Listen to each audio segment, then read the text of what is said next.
afternoon, everybody. Welcome back to the Sutton Means Business webinar series. It's great to be with you here again on this not too sunny Thursday afternoon where I'm sat. Hope it's better where you are this afternoon. We're talking today about the important subject of business resilience. How do we ensure that all of our businesses come through this current situation? What do we need to do to equip our businesses? How do we need to change our businesses, pivot our businesses, and how do we need to ensure that us as business owners and our employees are well and able to be with us and supportive when the time comes that we are all released from lockdown. So these webinar series, this is brought to you by the successful Sutton Business Improvement District. And I'm delighted, first of all, just to ask Nick Mallett, who is chair of the Sutton Bid, to say a few words. Hi, Nick. Well, hi, Catherine. Thank you very much indeed. I am indeed chairman of Successful Sutton and a director of numerous other companies, both locally and otherwise. I'm a commercial lawyer, but I don't aim to be an expert on any of the topics with which we're concerned today. But as a businessman, I've come across, the necessity to pivot in the current circumstances, to coin a phrase which I'm sure we'll hear lots more of. I believe very strongly in the wealth of resources we have in our community, and that this is a time to pool those resources for the benefit of all concerned. That is indeed the rationale behind bid companies such as Successful Sutton. This is the fourth in a series, and I hope that all of them will prove helpful. We've assembled an excellent panel of expert speakers. I would like now to pass back to Catherine Glass of White Label. Not quite wine label. That's been done before. Who will introduce them and facilitate the remainder of this webinar. Over to you, Catherine. Thanks, Nick. Also with us this afternoon, not seen but to be heard, is a very important lady in Sutton, needs no introduction. Patricia, who is the person responsible for running the successful Sutton Bid, has an internet issue at home. Not a great time for that to happen. But she's with us on her phone. So hi, Patricia. Can you hear? Hi, Catherine. Good afternoon, everyone. So I suppose it's really good to have you all on this call. I think the thing for me is it's really important we start thinking about how we turn this around now. But also from a business perspective, if you have an ability to be able to change the way you deliver your business over the course of time when we are in a lockdown, it's really important you start looking at whether you can do that and start implementing some of those changes now. We are going to come out of this the other side, so it's also about recovery and how we can kind of plan for the future. I think there's going to be a lot of changes after this is finished, particularly with online retail and online stores as well, and a lot more people shopping that way. So it's important, I think, from a retail perspective, particularly to start thinking how you can actually do something a bit more online focused. So I'm hoping people get a lot out of today. We're always here in the background as a bid to answer any questions or put you in touch with people if you need to. So yeah, thanks ever so much. Great, thanks, Patricia. So business resilience, our panel today is coming at this from a number of different angles, and hopefully that will be beneficial. I want to remind everybody watching that you can all be part of this conversation, and I really want to encourage that to happen this afternoon. There's a number of ways you can do that. If you go to your bar on your screen, you'll see the Q&A button. If you go onto that, you can type me a question and I can pose that on your behalf to our panelists this afternoon. Alternatively, it'd be great if you want to wave at me virtually. If you tick your little wave virtually button, that will mean that I know that you want to talk to us directly, and I can then invite you into the conversation for you to vocally put your question, and that would be great if anyone's brave enough to come on live this afternoon. There's also a chat button, and the chat button is really useful because that means that you can ask a question via the chat button, you can comment on something that someone might be saying, or you can share information, and our panelists may well be using that to share information in terms of maybe websites or other useful points of interest this afternoon. So do keep your eye on the chat button. We've also got some live polling that we're going to do today. We've been tracking over the last 3 webinars exactly how the confidence levels are feeling. How confident are you feeling about your business in the current climate? We're trying to track that as well as asking you some other information. So you'll see those pop up onto your screen. And when that happens, I'll encourage you all to take part. So I'm going to now just introduce you to our panelists. As I say, we've got quite a good mix here of people that I think are going to be able to give us quite a few different viewpoints. First of all, I have Emma Bennett with us. Emma is from a company called the Skin Warrior. She describes herself as a solo entrepreneur, and she certainly had to rethink the way that her business, which was very much about people contact, might be able to manage through this current situation. So we'll be hearing from her. We have another Emma with us as well. Emma is from Global Solution Services Limited.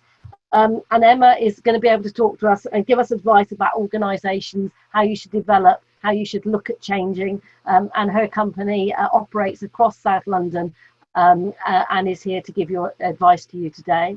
Also with us is Gail Shenton. Gail is from a company well known, I'm sure, to many Sutton people. So Jace or the Janset Group, Jace Training or Janset Nurseries. Gail has been with the company for many, many years, and I know that that company has had to do a lot of pivoting in its time. They have both nurseries and they have a training division, and Gail will be sharing with us both from a personal point of view how the company's had to change in the current climate, but also talked about the important role of employees and particularly our apprenticeships. Many of us have apprentices that we maybe had to furlough, or maybe coming out the other side, we want to look at apprenticeships as an option to grow the business in the new world that we're all going to emerge into. So that would be very helpful. And then Beverly Corson. Beverly is with us from a company called Engineering Business Growth. And what's really interesting is just prior to coming on to this call, Beverly was on her own webinar, a free webinar that they're running on the subject of how to find opportunities and still push for growth. And never before have we needed to do that. We all need to be thinking about new opportunities, and she'll be talking to us about that. And then our last panelist, who I'm going to come to first, is perhaps a company that you might think is a bit of a strange company to ask. Rob Cundy is with us from a company called Edge Recovery, which officially in sort of the correct terms is an insolvency company. Why would we want to be thinking about insolvency? Well, we don't want to do that. What we want to do is be thinking about what steps you might need to take to avoid being insolvent. And again, that's a very topical step at the moment. So I wonder whether, Rob, you could just start us off this afternoon talking a little bit about that and how you think this needs to be thought about in the current situation. Thank you very much, Catherine. Yes, there's, as a lot of people actually are already out there doing, innovation, changes in technology, changes in working practices, everything is going to be so vital. But I think it's important that people don't underestimate what the impact of this is going to be. This is not going to be a turn the tap back on and everything comes back as normal. So I think as businesses, we need to be aware of that. We need to plan for it. We need to know what options, what opportunities are there and grasp those opportunities. The idea here is,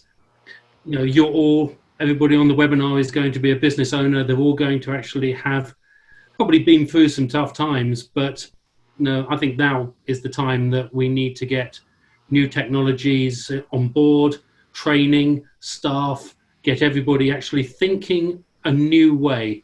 And by working together, by everybody sharing ideas, by going through this, then yes, I do think that a lot of companies will come out of the other side, not just surviving, but thriving as a result of a new invigorated way of working that a lot of people are probably now considering. So your role, Rob, would be involving in an ideal world, people would come to see you at the point where they're considering their options around how they should or shouldn't take their business forward. Is that fair to say? Yes, traditionally, I've been doing insolvency work now for 30 odd years, and traditionally the British public generally have, I wouldn't say ignored the issue, but they've buried their heads quite a lot. I think that when we get approached, it's normally because somebody's actually been pushed down that road and suddenly thinks, I better do something about it before something actually happens to me or my business.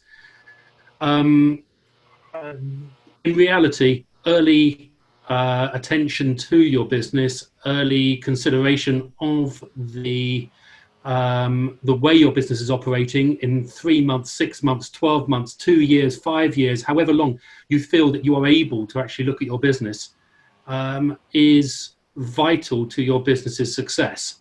And yes, early engagement with not just people like ourselves, but anybody out there who you can learn from, who you can be educated by, is vital to a business. And obviously, we've got a lot of people here who can hopefully help that situation.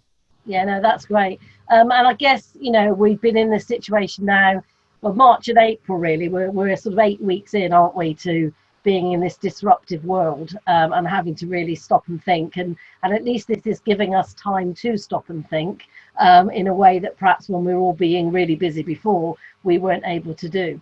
That's really helpful. Thanks, Rob. Beverly, I'm going to come to you because I know that in terms of opportunities, that's obviously a key word in what you're doing with the businesses that you support. And certainly this is a time of opportunity, isn't it? What advice would you be giving around that? Yeah, sure. I mean, I think opportunity is something that you would want to look to create at all times. I think even before this crisis, business is challenging, isn't it? And so it's a lot of businesses, because of busyness previously, would find themselves being very reactive to what's going on. And it's about turning into being proactive and really making a conscious choice about how you want to drive things forward. Obviously, this is a massive kind of tsunami of change that's hit everybody, and everybody's got to kind of initially scrabbling around trying to find out how the hell to deal with it and what to do. And I think that the key thing about looking for opportunity is it just enables you to focus on how you can resolve problems, break through, kind of change what you're doing in a way that enables you to still deliver services to needs, I think there's opportunity to develop all aspects of your business, work on your business at a time like this, but it's really important to be happy, looking forward and thinking not just about how do I fix it and stay okay now, but how do I actually come out of it really strong. And one of the things that we sort of talk about is actually the fact that change has been happening already because of technology and the advancements in technology, which is disrupting lots of sectors, and it will disrupt all sectors. And I think this situation is only going to accelerate that because now we're seeing a change in behaviour, and it won't go back again.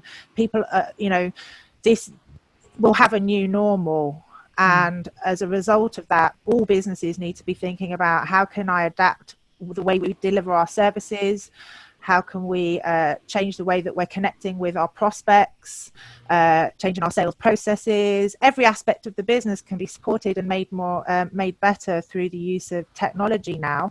And so I think kind of going back to your question, we're in a time of change is a time of rich opportunity. That's always been the case. So if you think back to when the internet first came out, and it was everyone was fearful, it was kind of crazy, it was, what's this thing, how's it going to affect me?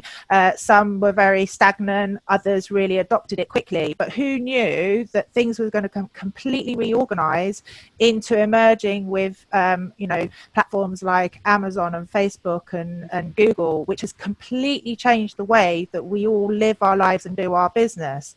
And so I think there's an agenda by the government and worldwide to really push the digital change that's coming.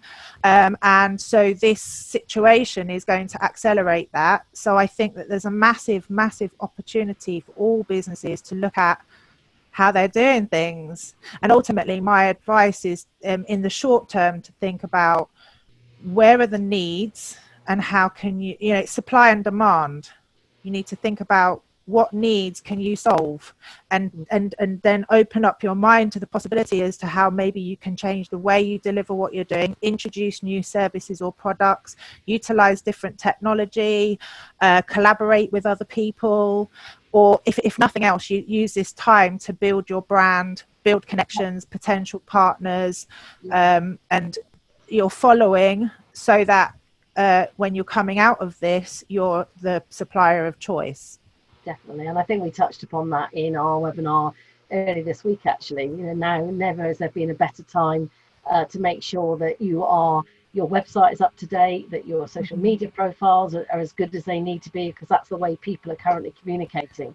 We're probably all guilty of not paying that as much attention perhaps as we should back in the old days, because we weren't that reliant on it. But now that is what we're reliant on. And just as a starting point, taking some time to look at that, I think is really important. Emma Bennett, I'm going to come to you because a lot of what's been said will resonate greatly with you, because as a facial business, of someone who was used to touchy-feely business, how have you had to pivot your business, and how are you doing at that? Well, as you just said, my business is completely driven by hands-on experience.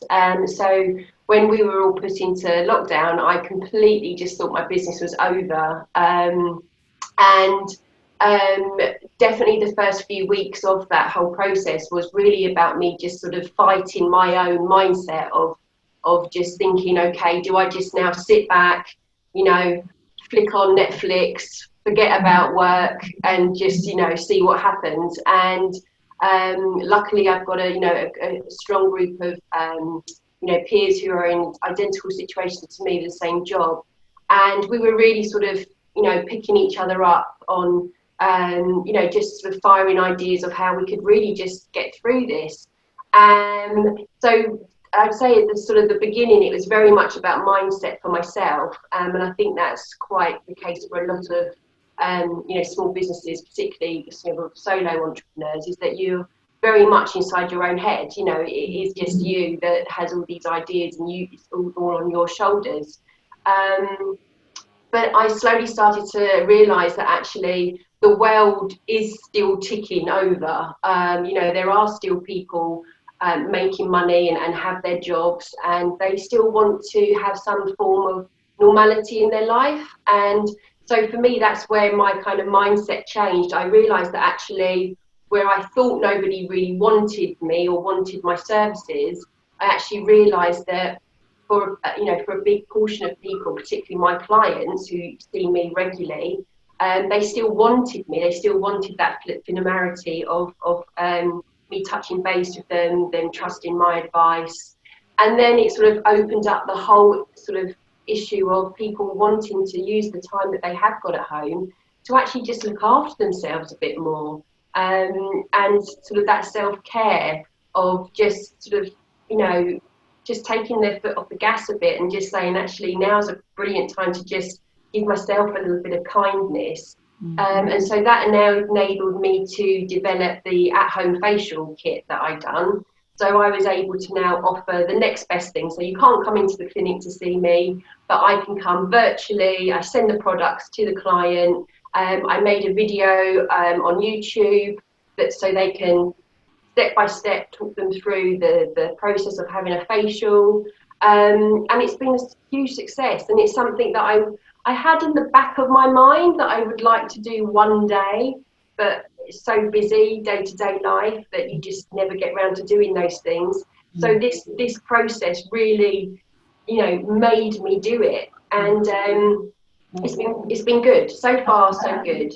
I still miss touching people's faces though. And what I think what's interesting about this, and I think Rob, maybe you can comment on this, because that sort of I can remember the feeling myself when I realised that how much the business was going to need to change, and your sort of emotional well-being, personal well-being, you're in a pretty low place. And I guess, Rob, when people often come to see you at that point when they're in a pretty low place, and I guess offloading to you and explaining their scenario and then talking through the options, which is what, Emma, you're saying that you were doing with your peers, actually talking it through and coming up with some solutions, is obviously helped you. And I guess, Rob, that you do a lot of that when you're doing your sort of initial consultation with the business. Would that be fair? Definitely. We are unfortunately in a situation where we deal with people who are in some raw emotional state. People put a lot of sway on money. They put a lot of sway on success, what people will think of them, how things are actually going. And we do find that with people offloading, with people actually being able to talk about these situations, it helps fundamentally. They put into perspective things that they've never thought about before, where they're so engrossed in their business, they're so overrun by what is actually a fundamental problem for them.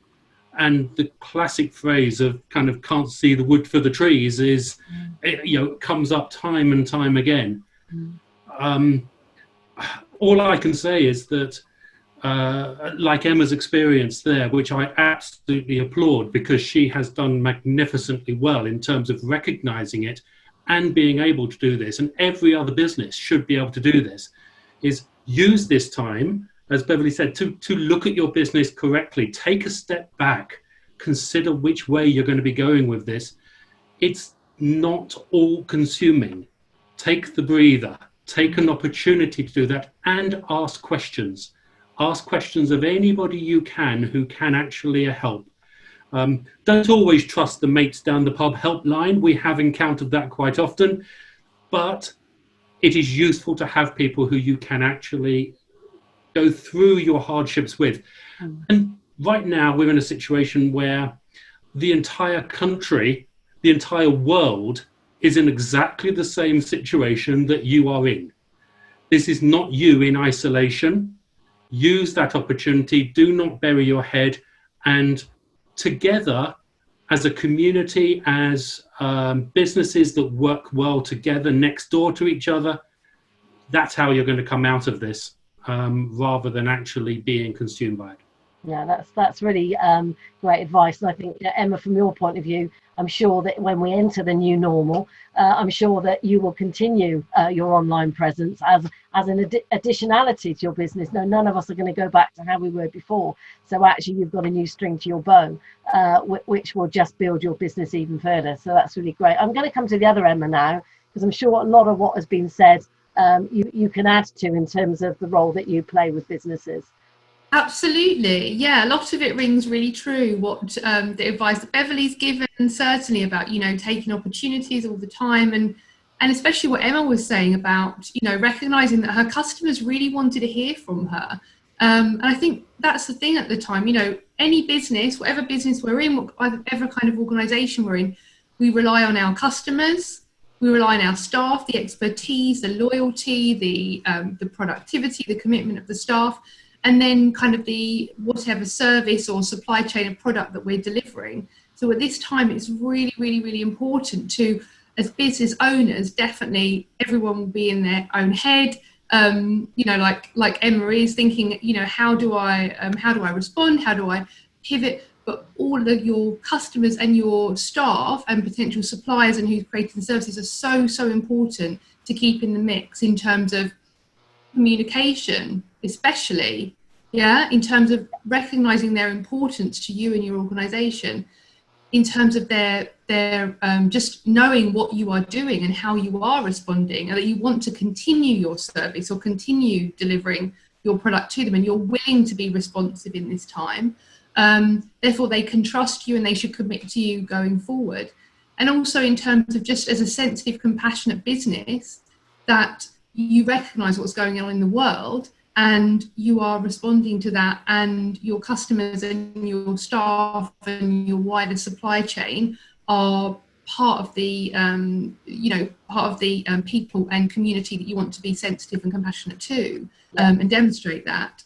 I mean, obviously, as well as all of that, compassion and communication and looking after people, there's definitely pragmatic and logistical things that need to be put in place as well, if we are kind of changing and being resilient and changing our delivery model.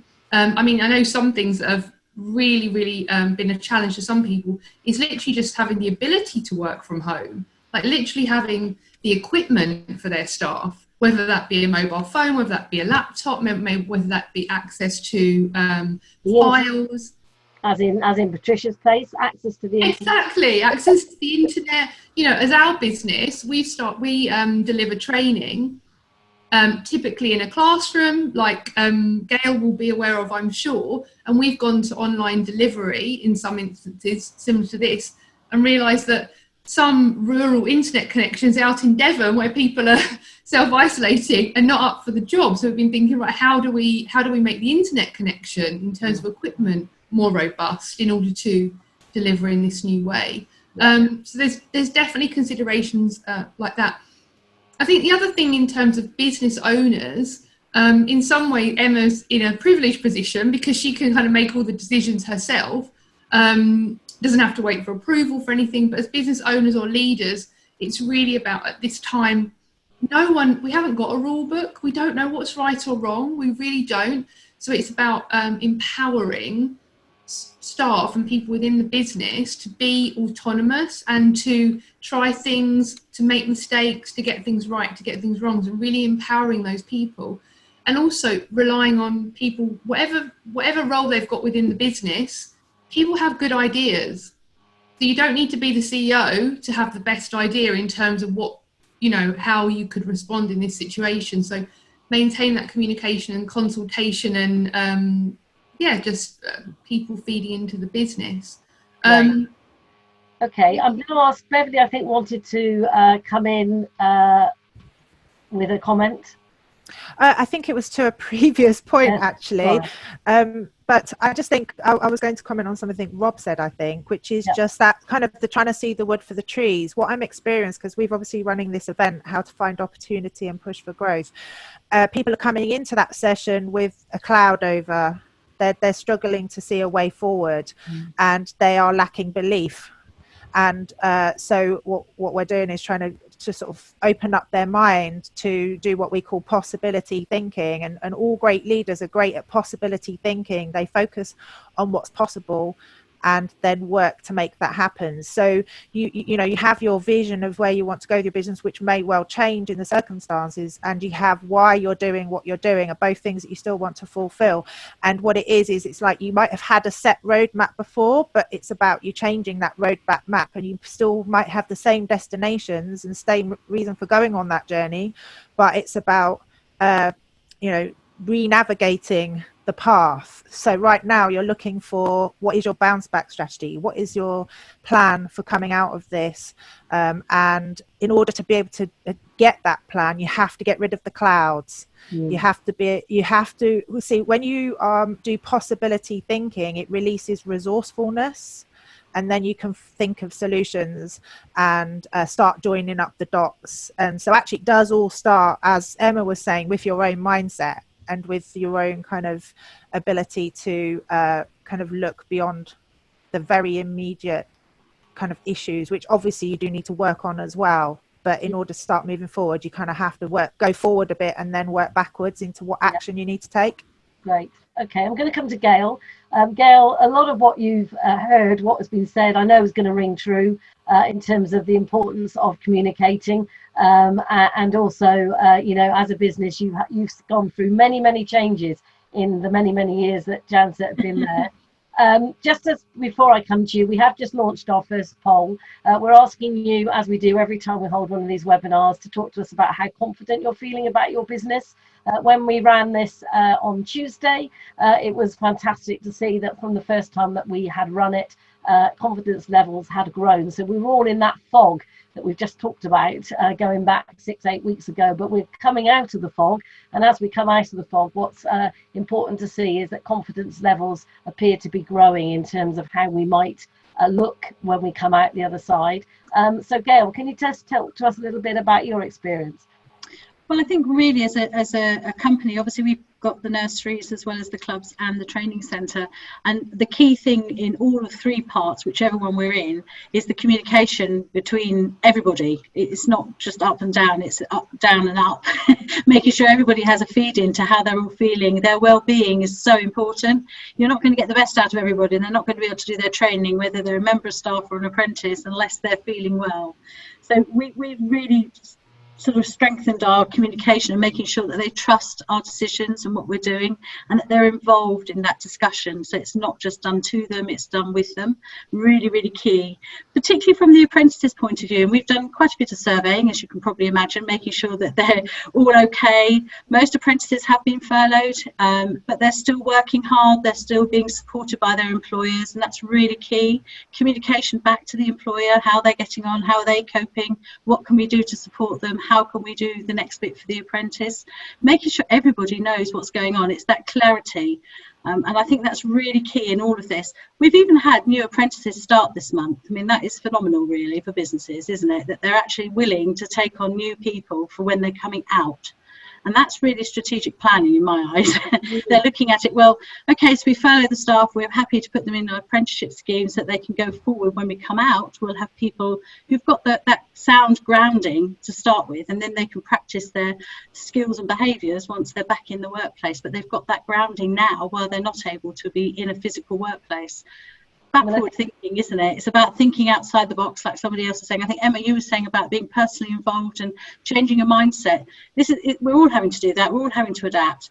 But I think the key bit is making sure that you communicate well with everybody and understanding that not everyone's going to be in the same place as you are. You know, and as a business, we might be further ahead than other people are.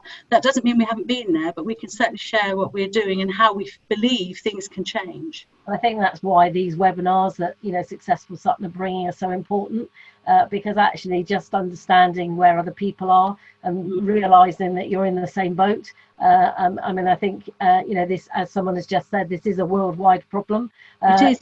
You know, it isn't something that anyone as an individual is guilty of doing anything wrong. No. We're all in it together, and there is definitely some comfort from knowing that, and learning and hearing about other people's experiences. It does give you sort of so much more feeling of confidence. I just wanted to ask about apprenticeships, because first of all, you mentioned that, you know, many of them are still being supported. Obviously, if they're furloughed, they can't officially do any work for their employee. But I guess you're thinking about in terms of they're carrying on their apprenticeship in terms of the sort of background work that they have to do to get their qualification. Is that right?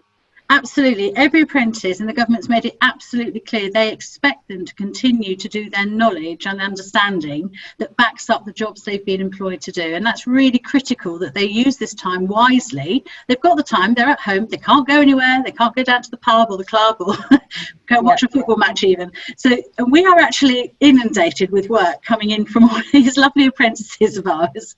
And it's great to see, because they're now banking all this knowledge and doing all the research that they perhaps don't get enough time to do when they're working. I know they get the 20%, but really that's not enough sometimes. So they're powering their way through their knowledge, and it's really, really positive, and I love it. I love the fact that they're continuing that journey. And it just means we've had to adapt our delivery. Again, it's just this adaptation with everything, isn't it? You can't do the traditional way. You have to adapt it and make it fit for where we are now. Are companies still taking on apprentices at this time? Yes. Believe it or not, they are. They are. But some people are still working. So we do have to recognise there are still key workers out there. There are still people doing jobs that they need to do. And yes, they are taking on apprentices. Even where there are staff have been furloughed, but the company is still thinking, actually, they would be really good to be an apprentice. If we get the knowledge stuff done now while we're in lockdown, they're still being employed, they're still able to do that, and we're happy to support them. Why not? So the message really is, as part of your sort of resilience and recovery, looking at staffing levels. I mean, sadly, many people have been made redundant. Not everybody's been furloughed. No. There is still an opportunity to absolutely think about using that. And if you furloughed staff, you could take on apprentice to fill that gap as well, and make that part of your business strategy now. So that I think it's really important to look at the training, and it might be you might have to recreate new jobs. We were talking earlier about having a new digital strategies, things like that. Perhaps there's an opportunity for you to take someone on in the future, not necessarily as an apprentice, but now's the time for people who haven't got jobs perhaps, or have been made redundant, to look at upskilling into different areas. Okay.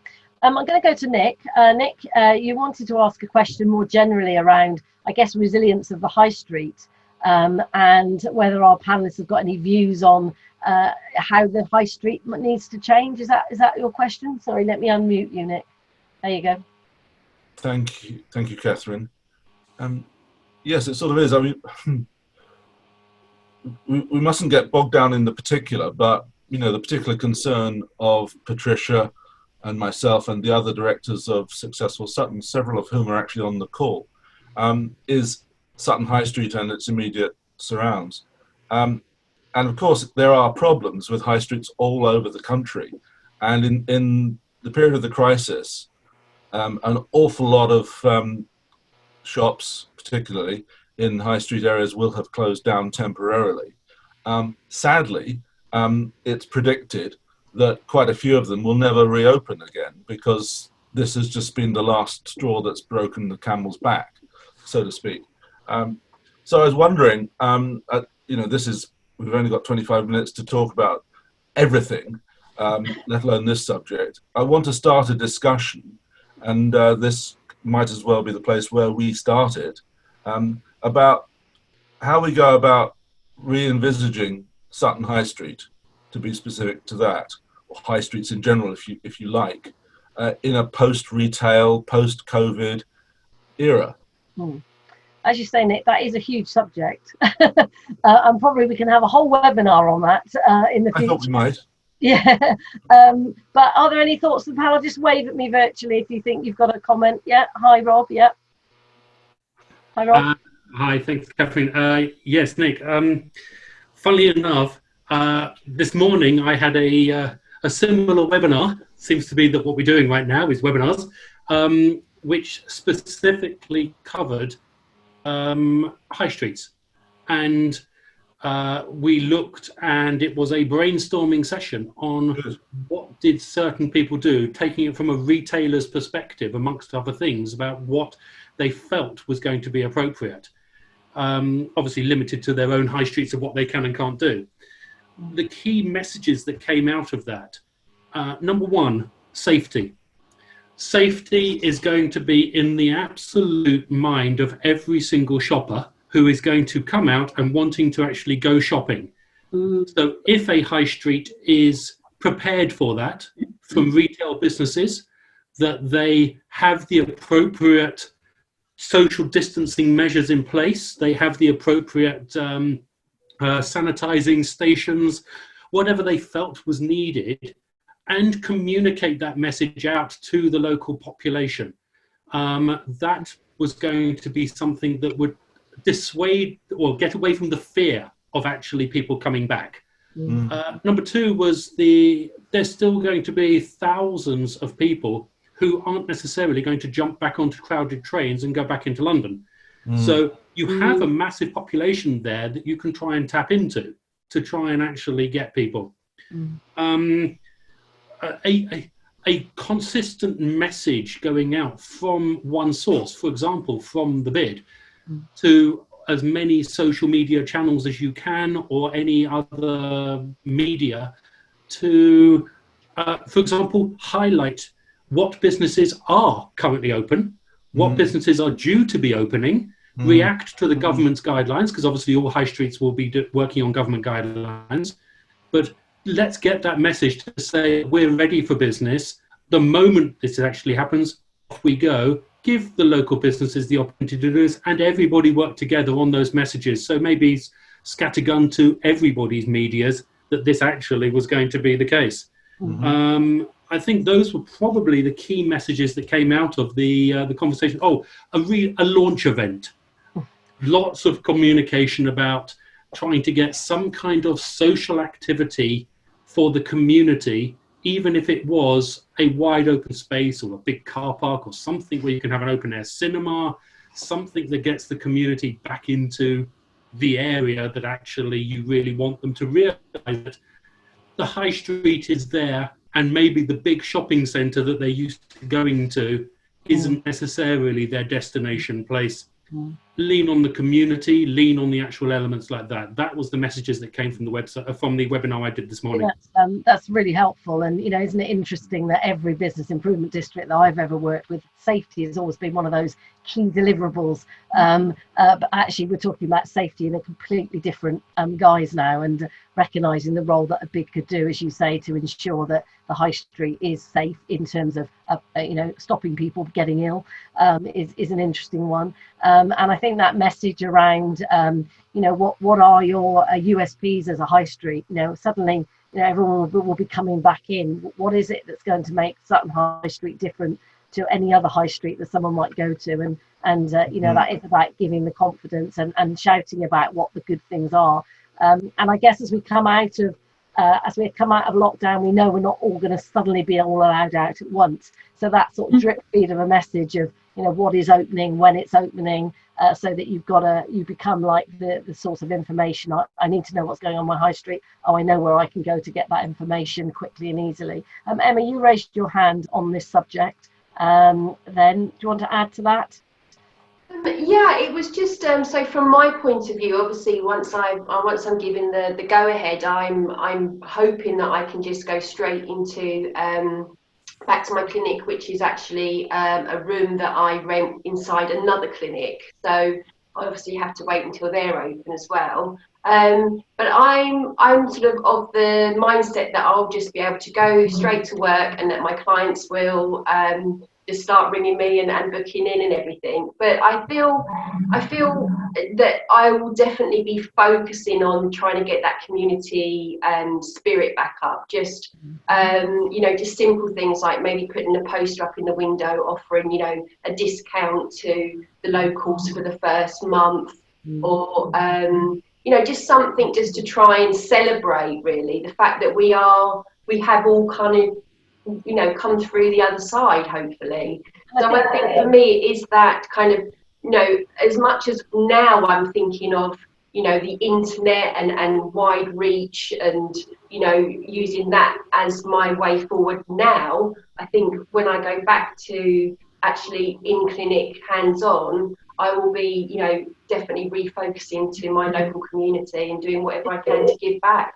That's definitely a key thing that's come out of this, isn't it? That actually the words community and local and being supportive of your local community is, very much coming forward in this whole crisis. And people are going back to local and being loyal, customer loyalty, and it's coming out in being seen in so many other ways. And if you can, really maximise that as we come out the other side. And I know Patricia may well want to come and talk about that in terms of the sort of shop local work that I know Sutton Bid are looking to do. But I know Emma, the other Emma, I know you put your hand up. Do you want to add to that? Yeah, definitely. I mean, I think what you're saying is absolutely right in terms of Rob. The most important priority is keeping people well and healthy. And Emma saying you want to be there to kind of support the community and give back. As business owners as well, another big imperative, obviously, of whether it's retail, high street, or any business owner is the kind of financial viability, isn't it? And obviously there is going to, in terms of our priority to keep people healthy and socialization, as Nick said, you're a director of a coffee shop, or were. If you're used to selling X number of cups of coffee in a day because you can get so many people through the door, if that gets slashed, what are the considerations that you might need to make now in terms of what are kind of the conversions that you need to work to in order to have a certain number of staff in, change your kind of obviously what supplies you're getting in, the rent, everything like that. Like, what is your break even, your best case scenario, your worst case scenario? Because keeping people healthy and essentially having less footfall is going to impact the financial cash flow of a business now, as we all know, but also going forward as the restrictions are eased. But hopefully, in doing what we're doing to all respond, doing more online stuff, like Emma, if you've got another way to essentially get customers and support your customers online, then you won't need so many actually face to face, and hopefully we're all responding like that. But I think that's a bigger question in terms of the viability of the high street going forward, if there is less footfall, essentially, isn't it? Yeah, no, that's right. I'm going to ask Rob to come in because Rob, you've mentioned in the chat to me that you can share a little bit of information about that sort of financial planning element that might be needed. Yes, I can. What Emma's just actually said is very true. obviously, I don't, without wanting to bring down the actual the positivity of the webinar that we've got so far. I don't think we should be under any illusion that this is going to immediately come back to full strength with full turnover, with full occupancy. People are scared. People aren't going to actually come back in, and people's attitudes and social lives will have changed. So I think we have to, as businesses, adapt to that as well. But the important thing that Emma was actually coming up with there was actually about knowing your business. Knowing what your business is going to look like, not just in 1 month when hopefully, you know, the tap has been turned back on, people are starting to walk the streets again, but actually, if you only get 50% of your turnover in the next month, 2 months, 3 months, how stable is your business? If you are making the various applications to the government for their help, and I would strongly recommend you do, even if you get a loan that you don't use, stick it in the back pocket and pay it back before you get charged interest on it. Yeah. Have the resource available so that you are ready for this. The key thing behind business failure generally is that after a depression, after a recession, after any downturn, that is on the uplift when you have more insolvencies than you do during the actual downturn. It's always been the case historically. So you need to survive not just the next 3 months and 6 months, you need to actually have cash flow for the next 12 months, 18 months. British Airways have just come out saying that the tourist industry, or certainly the aviation industry, isn't going to bounce back for 5 years. So I'm not trying to scare people. All I'm trying to say is that be aware of your business, be aware of what resources are out there to help you, take advantage of those resources because they are there. Don't underestimate this. You have literally potentially lost 25%, a quarter of your annual turnover just as a result of not being here. And that doesn't mean you're going to get 3/4 in the year. It means that you're going to lose another healthy percentage. I hate to say it, but this is just my reading of it. So get those forecasts, get your cash flow sorted. Understand cash is king. Cash is the main thing that will actually help you survive. It's the main thing that will actually get you through this. So have as much as you can, squirrel as much as you can. Most businesses may be on commercial leases here. The government has set aside certain laws preventing landlords from actually kicking you out.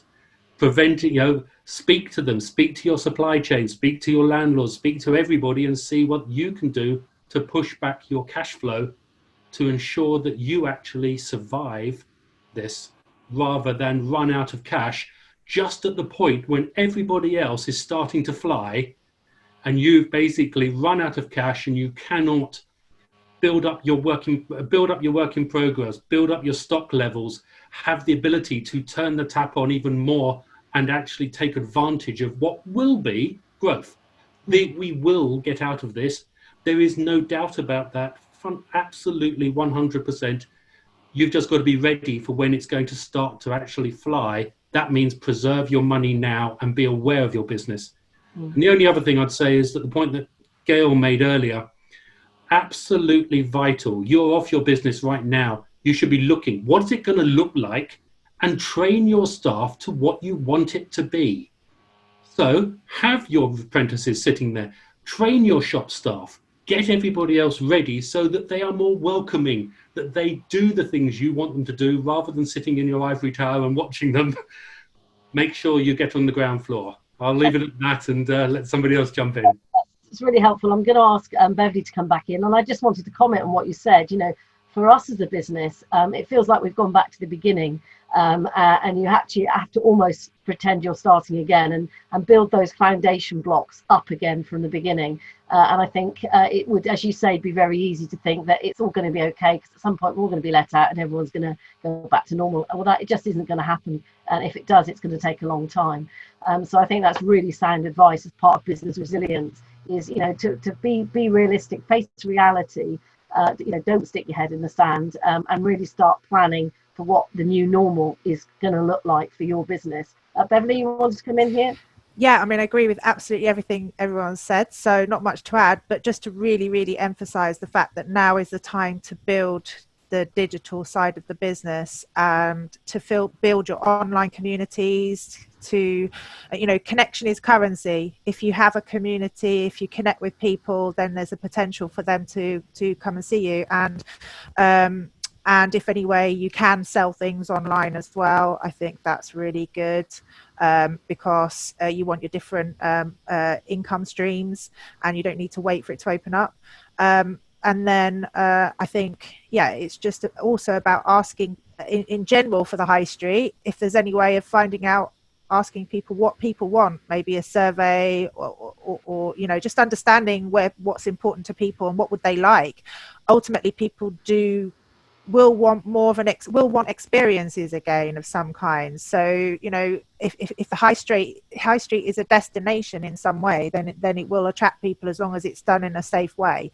And then the other idea I was just thinking is that there will be some empty shops, unfortunately, and I think that it's definitely a way to give an opportunity for maybe pop-up shops, that kind of thing going forward. So, and that's also something that you can start building from now, in terms of the innovative, creative people out there who would be dying to sort of, be able to get their ideas out there. So how can you use the space to support new innovation coming up, and new businesses, and people are changing the way they're thinking about this sort of stuff anyway, I think, in terms of the whole making it an experience. So I think it's make the high street a place where new, innovative, young blood can also come into it with fresh ideas. And that had started to happen in quite a big way before all this, in terms of the whole sort of pop-up test trading type scenarios, and I guess we'll just see more of that, which is great if you are also thinking about starting a business. We had some questions on another webinar about is this the right time to start a business? Well, why not?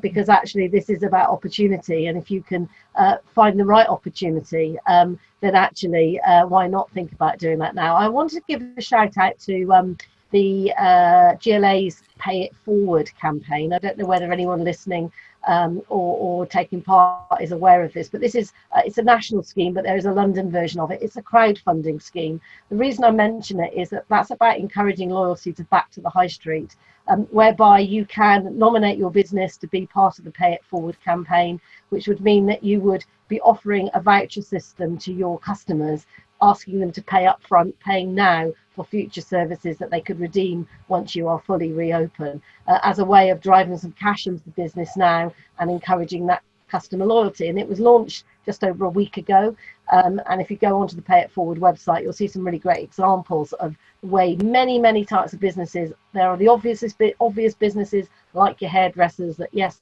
I want to be able to know that I've got something in the bank, so that as soon as we come out of here, I can redeem my voucher against a new hairdo. But there's also other businesses that are using it, obviously hospitality businesses and other businesses. And I don't know whether, Patricia, you want to come in here, but in terms of sort of also looking at the independent businesses in the high street, of which Sutton has many.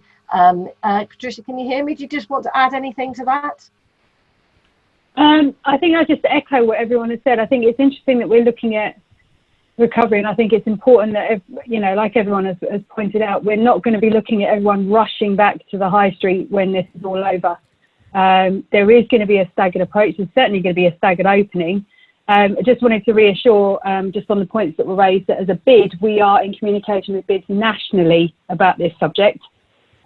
So we've been talking to a lot of different organisations and different bids through the ACTM and through other governing bodies as well about how this could look as we come out. So there have been surveys done around what people are looking for as kind of from a retail. And one of the major things that did come back was how they can support their independent businesses, because they will want to shop locally. They're certainly not keen on using public transport anymore. It seems to be the main focus, but certainly they will want to shop locally. And they're keen to support their independent businesses as much as possible. So I think the Pay It Forward scheme is great.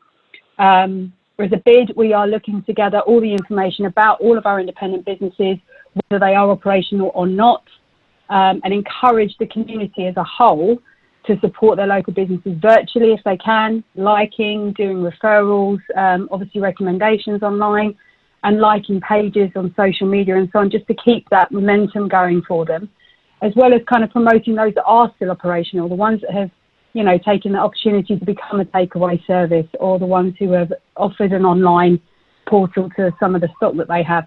And I've got to say that some of the ones that I'm really pleased about, some of our smaller cafes that have adopted this kind of takeaway opportunity as well. I think they're doing a brilliant job, and I think they're really showing the amount of resilience that we have, particularly in Sutton, to get over situations like this. So it's keen that we support them as a bid, and just make sure that the community knows about them widely. So we'll be sending information out about that very soon. We're just putting the final pieces together for that. But if anyone is on the call, I can't see who's on the call because obviously I'm a bit blindsided at the minute. But if anyone that's on the call is interested in being part of that, obviously you know where Successful Sutton's website is. You can communicate with me via that or any of our social media channels, and just put your hand up, and I'll get in touch with you and we can talk about it a bit further. That's lovely. Good. Thank you. And in our final few minutes, I'm going to come to you all individually, just to give me your final thoughts. I'm going to come to you first, Gail, because you're a local business. You are a business, I'm sure, that is relying very much on that sort of local loyalty element, and particularly, I guess, from a nursery perspective. You've got a lot of local people that will hopefully be able to use your facilities again soon. So what's your sort of final views on resilience and how you're going to get through this next few weeks? The main thing is communication, is keeping in touch with your customers. So our parents, we're in touch with them all the time. We're on phones. We do little, I hate to say it, there are little videos that go up on the website for the parents in the parent area for them to see Coach Nick doing his little exercise classes. It's about making sure the nursery nurses are still reading stories that the children can listen to. It's about making sure that parents know we're still there, even though we're not open. We have got nurseries open, to be fair. We have got a small staff working with key workers, so there are some still working. But it's about the rest of them where they can't come in, that we are still there, we still care, we still want to have contact with the children. All the staff in our surveys have said how much they're missing caring for the children they've got used to seeing daily. So it's about the communication. And for us in the Jace side, we're still in touch with most employers. I think there's very few who haven't answered our calls or our surveys or our emails, and we're in touch with them. We regularly check up on how their apprentices are doing. We talk to them weekly. You know, we're in touch with everybody, and it is that communication and making sure if there is an issue that you can somehow resolve it or help them. Or some of them have said, how can we train them to another level? What else is available? It's about the communication, isn't it? It comes back down to that two-way conversation and making sure that, you know, we help them as best you can. That's all you can do. Find the solution. Thank you very much, Gail. Emma, facials moving forward. Talk to us about that and final thoughts.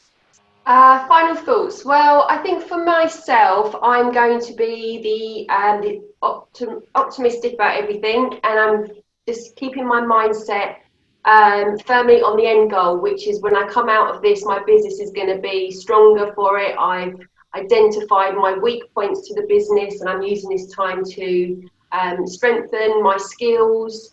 But equally, what I've noticed I've been doing is, and something that I think everybody can do, whatever their business is to just look at other businesses that are the same as yours, and take inspiration from them, because there's certainly some businesses that have pivoted really successfully, and they're just flying and they're making the most of it. So if you can just watch what they're doing, even reach out to them, and just ask, you know, how they got to that position that they're at. Most people I'm finding are being really supportive and sharing the advice.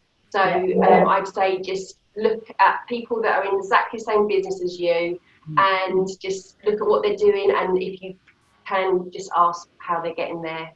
I was second. I think from experience, you know, before all this happened, if you tried to private message someone you didn't particularly know on LinkedIn, it was very rare you got a response. I'm finding now that actually all sorts of people that, you know, probably never would have communicated are really happy to help.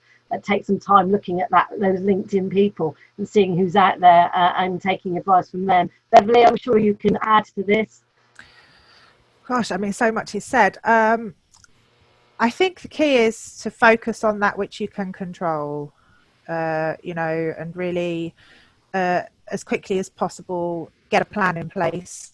So, decide. There's so many options of what you could do, should do, would do, and that ends up just meaning that you can just jump from one thing to the next and actually not really get anywhere. And if you want to make the most of the opportunity coming out of this, then you really do need to get it down as a plan and be really clear about what you're going to do and do it. Just get on with it, really. And as I say, focus on that which you can control. Great, lovely, thank you. Final words from you, Rob? Yes, from us, like every other business, the thing we are doing right now is taking the opportunity to work on our business. We've spent so long working in the business. We're taking a step back. We are working on it. A takeaway from today, I would say, is think about what you want your business to be, how you want it to be in the coming months, and target that. Go for that. That is your goal. Keep the optimism. Yes, you can do it. Great, lovely. Thank you. Emma? I think I'm going to echo really a lot of what's already been said. Communication, like Gail said, with your customers, with your staff, keep them engaged, show your interest, show your loyalty to them, as well as, wanting their loyalty to you. Like Beverly says, plan, the things that you want to do now, take opportunities, and also don't be afraid to try things that you don't know are going to work, because we don't know. So, try things, and it might be something surprises you that is the direction that really, really works and enables you to thrive. And then, just to definitely, like Rob said, think about what your business is going to look like in the future, and do some really, really hard business modelling, really, for all situations. So you're prepared. Mm-hmm. Thank you. Nick, coming to you, hopefully you've taken some good sound bites away from a bid perspective in terms of the high street this afternoon. I was recording the whole thing. Excellent, good. Yes, thank you very much, Catherine, and thank you, Julie, and thank you, panellists. I think that's been a very beneficial session. Great. I'm going to come to Patricia, who I think is still with us. A few words from you, Patricia. I'm still here. in one form or another. I think just from my perspective, I think this afternoon has been brilliant. I think there's been so much information shared here. It'd be really good to get some of this stuff out to some of the businesses, and hopefully, as I say, when we start pulling together some form of recovery plan with with guidance and everything else, we can get that at a later stage. But I think for now, it's all about what you can do right now. There are a wealth of opportunities to do some online learning as well and upskill yourselves while all of this is going on, which is also really important at the moment. So thank you to everybody. I think it's been really, really helpful. Right, thank you. Final few words from me are to say that all of our panellists are willing to share their information, so we will be emailing their contact details, and if any of you want to use their advice a bit further, then please feel free to do that.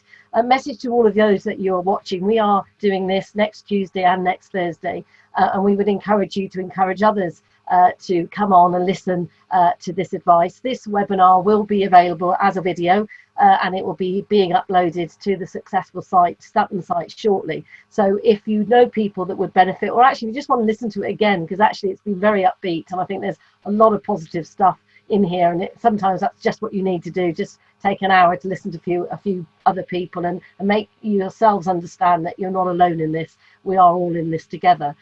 So on that message, I just want to thank again all of our panelists. This is about collaborating. It's about working together to come through this, and what better way to do it than to do it in this format. So please continue to talk to each other, and please join us next Tuesday. Now, next Tuesday, interestingly enough, we're going to be looking at the crisis from a purely woman's point of view, and that's because Successful Sutton, in partnership with us, ran a Women in Business program last year, and what we will be doing next week is inviting some of our program winners back to talk to us about how in this current climate they've had to adapt and change their businesses, and hopefully I know there will be some real inspirational stories that we can share from those amazing people that did win those awards last year. So please do join us then. On Thursday, we're going to be picking back up on the whole finance issues. We're going to be revisiting our very first seminar when we looked at the furloughing, we looked at the government loan schemes. So any of you that need an update on any of that and some of the new schemes that have come out too, then we'll be doing that on Thursday. So for now, stay safe, stay well, and we will see you on Tuesday. Thanks very much. Bye bye.